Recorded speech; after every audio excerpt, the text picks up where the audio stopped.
বিসমিল্লাহির রহমানির রহিম। প্রিয় ছাত্রছাত্রীরা, আশা করি ভালো আছেন। আমি আপনাদের জন্য বন্ড ভ্যালুয়েশনের 6 নম্বর ক্লাস নিয়ে হাজির হয়েছি। আজকে আমি এটার একটা অঙ্ক করব, বড় একটা অঙ্ক করব সি পার্টে বন্ড ভ্যালুয়েশনে, যেটা আমরা প্রথম ক্লাসে নিয়ে আলোচনা করেছিলাম। ওই রকম একটা আমি অঙ্ক নিয়ে আলোচনা করতেছি। আর এই অঙ্কটা বিশেষ করে যারা এমবিএ অ্যাকাউন্টিং সাবজেক্ট নিয়ে পড়তে তাদের প্রিলিতে রয়েছে, বিবিএ অনার্স অ্যাকাউন্টিং সাবজেক্ট নিয়ে যারা পড়তে তাদের ফার্স্ট ইয়ার রয়েছে, বিবিএ অনার্স ম্যানেজমেন্ট সাবজেক্ট যারা নিয়েছে তারা সেকেন্ড ইয়ার রয়েছে। বিজনেস ফিনান্স বইয়ের মধ্যে বন্ড ভ্যালুয়েশন অফ বন্ড বা বন্ডের মূল্যায়ন, একটা আমি সি পার্টের একটা অঙ্ক নিয়ে আলোচনা করব। এই অঙ্কটা নিয়ে আমি আপনাদের সামনে এই অঙ্কটা নিয়ে সি পার্টের এই অঙ্কটা আলোচনা করব। Problem C1. Applied software has 1000 par value, 1000 par value bond. তাহলে এখানে আছে পার ভ্যালু। আমরা পার ভ্যালু সম্পর্কে জানতাম। পার ভ্যালু মিনস হচ্ছে যে কি, মানে ম্যাচুরিটি ভ্যালু এমবি কে পার ভ্যালু বলে। পার ভ্যালুর ভিন্ন ভিন্ন নামগুলো আমরা শিখেছি ইতিমধ্যে 1 নম্বর ক্লাসে। তাহলে 1000 টাকা পার ভ্যালু। বন্ড আউটস্ট্যান্ডিং এট 12% ইন্টারেস্ট। সুদের হার কত পার্সেন্ট? 12%। সুদের হার হচ্ছে 12% ইন্টারেস্ট রেট, 12% ইন্টারেস্ট। তারপর আছে কি, the bond will mature in 25 year. Bond মেয়াদ পূর্তি হতে কত বছর লাগবে? ম্যাচিউর হচ্ছে যে ম্যাচিউর ইন, বন্ড ম্যাচিউর হবে যে bond mature will be in 25 years. 25 বছরে ম্যাচিউর হবে, 25 বছর পর এটা ম্যাচিউর হবে, মানে মেয়াদ পূর্ণ হবে, এটা পরিপূর্ণ হবে। এরপর বলা হচ্ছে কম্পিউট দ্য কারেন্ট প্রাইস।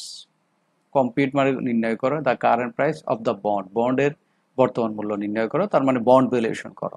বা বন্ড কারেন্ট প্রাইস যে কথা, বন্ড ভ্যালুয়েশন একই কথা। কিভাবে করতে? If the present yield to maturity is, বলা হচ্ছে if the present yield to maturity is, যদি বর্তমান ম্যাচুরিটি কি হয়, ম্যাচুরিটি হতে বা আয়ের হার 11% যদি হয়, স্বাভাবিক আয়ের হার বর্তমানে যেটা আয় হবে সেটা 11% হলে কি হবে এতে, আবার বিতে হচ্ছে 13%, সিতে হচ্ছে 16%। এমনি আমাদের যেখানে যেটা আছে এটা হচ্ছে 12%, বর্তমানে এটা গায়ে লিখিত মূল্য আছে 12%। বলা হচ্ছে এতে 11% আয় করলে সেই রকম এটার বন্ড ভ্যালু কত হবে, আবার 13% হলে বন্ড ভ্যালু কত হবে, 16% হলে বন্ড ভ্যালু কিরকম হবে। এই 3টা পার্সেন্টেজ দিয়ে আমাদেরকে বন্ড ভ্যালু নির্ণয় করতে হবে। আমরা অঙ্কের যে নিয়মে করছিলাম আগে, যেটা আলোচনা করি, সেখানে শুধুমাত্র একটাই পার্সেন্ট ছিল।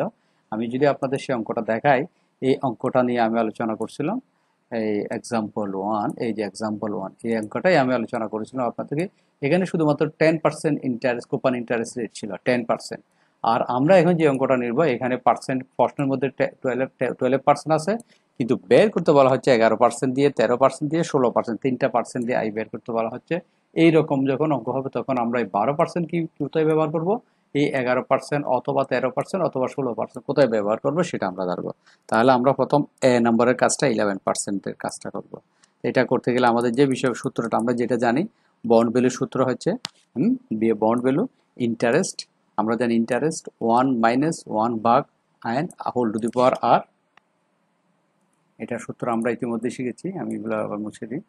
এই বন্ড ভ্যালু ইকুয়াল ইন্টারেস্ট, এটা ইন্টারেস্ট 1 বিয়োগ 1 ভাগ 1 plus R whole to the power N divide by R plus MB ভাগ 1 plus R whole to the power N. এটাই হচ্ছে মূলত বন্ড ভ্যালুর সূত্র। এখানে আমাদের ইন্টারেস্টটা বের করতে হবে প্রথম। আমি আপনাদের দেখে ইন্টারেস্ট বের করার জন্য, ইন্টারেস্ট মূলত ফেস ভ্যালুর বের করতে হয়, যে ফেস ভ্যালু বা পার ভ্যালু বা ম্যাচুরিটি ভ্যালু। এখানে পার ভ্যালু লেখা আছে, এটার উপর ইন্টারেস্ট বের করতে হবে। যে ইন্টারেস্ট 1000 ইন্টু 12%, ওই ফেস ভ্যালুর ইন্টারেস্ট, ফেস ভ্যালু পার্সেন্ট, মূল পার্সেন্ট যেটা সেটার উপর দিয়ে বের করতে। মূল পার্সেন্ট হচ্ছে 12, তাহলে 1000-এর 12% হচ্ছে 120 টাকা। তাহলে ইন্টারেস্ট বের হয়ে গেল 120 টাকা। আর আমরা এমবি ম্যাচুরিটি ভ্যালু কত, 1000। এই যে পার ভ্যালু, আমরা আগেই বলেছিলাম পার ভ্যালু মানে ম্যাচুরিটি ভ্যালু বা ফেস ভ্যালু বা রিডাম্বেবল ভ্যালু বা রিকভারি ভ্যালু, সবগুলো একই কথা। তার নাম হচ্ছে মূলত এমবি। ম্যাচুরিটি ভ্যালু হচ্ছে 1000 টাকা। এটা পাইলাম, দুইটা পাইলাম, তাহলে এমবি পাইলাম, ইন্টারেস্ট পাইলাম। আর এর মান আর হবে যে এখন 11%, এটাই হবে যে আর এর মান। এই 11% এটাই আর দেখাতে হবে, 11% এটা আর এর মান বা পয়েন্ট।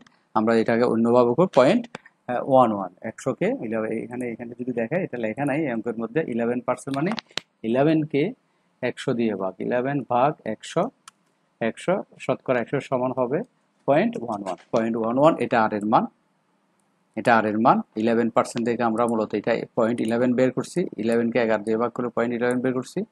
এরপর ইয়ার, ইয়ার হবে মেয়াদ পূর্তি হতে যে 25 ইয়ার, এন এর মান 25 ইয়ার, এইটা 25 ইয়ার। এই হলো মূলত মানগুলো বসানো হলো।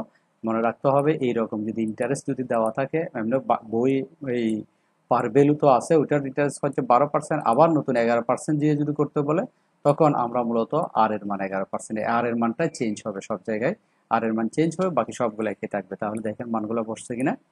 এই যে ইন্টারেস্ট 120 টাকা, যেটা আমরা 120 টাকা দেখলাম, 120 টাকায় ইন্টারেস্ট 120 টাকা বসে দিচ্ছে। তারপর 1, এই যে 1 -1 ভাগ 1 প্লাস পয়েন্ট 1 এর সাথে 0.11 যোগ করলে, 1 এর সাথে 0.11 যোগ করলে 1.11, এটা আমরা জানি, ইতিমধ্যে দেখেছি। তারপর আমি আপনাদের লিখে দিচ্ছি জিনিসটা। এটা হচ্ছে 1 ব্র্যাকেটে 1 প্লাস 0.11 ব্র্যাকেট শেষ, ব্র্যাকেট শেষ। এই যে 1 এর সাথে 0.11 যোগ করলে 1.11 এটা বের হবে। আশা করি এটা বুঝতেছেন কিভাবে হচ্ছে। আর এন, এই যে এন এর মান হচ্ছে ইয়ার, ইয়ার হচ্ছে কত 25 ইয়ার, এই যে 25 ইয়ার 25 ইয়ার।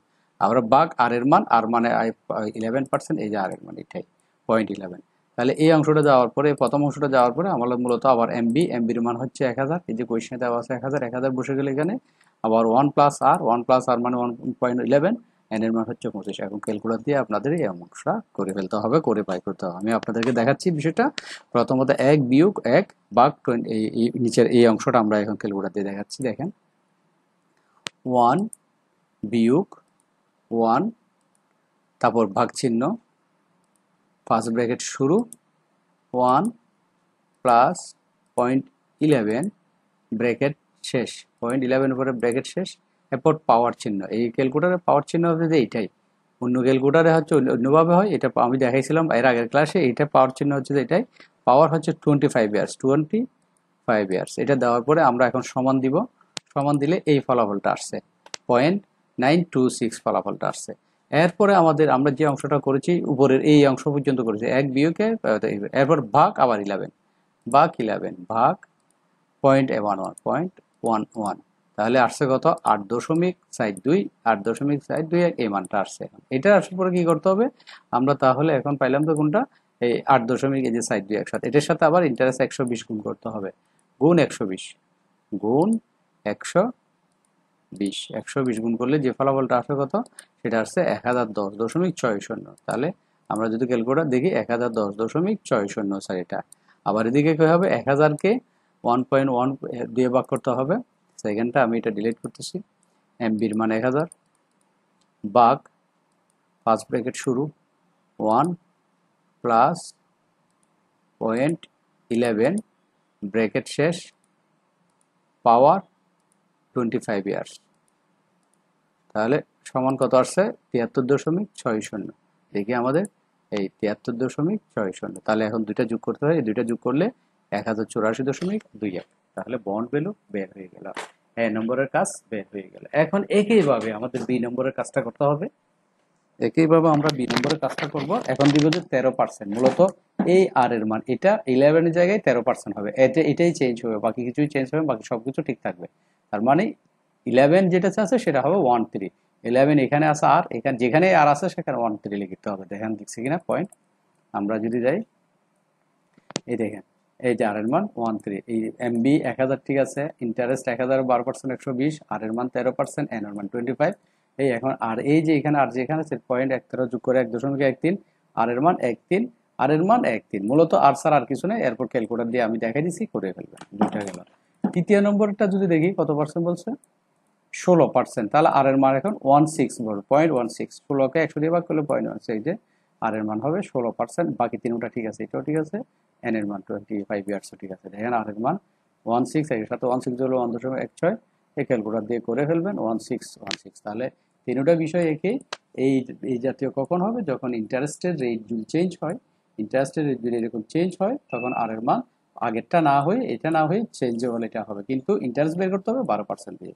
এই গেল আরেকটা অঙ্ক, বড় অঙ্ক, আশা করি এটা আপনারা করে ফেলবেন। এখানে তিনটায়, একটা অঙ্কের মধ্যে তিনটা বিষয় রয়েছে। ওকে, আল্লাহ হাফেজ।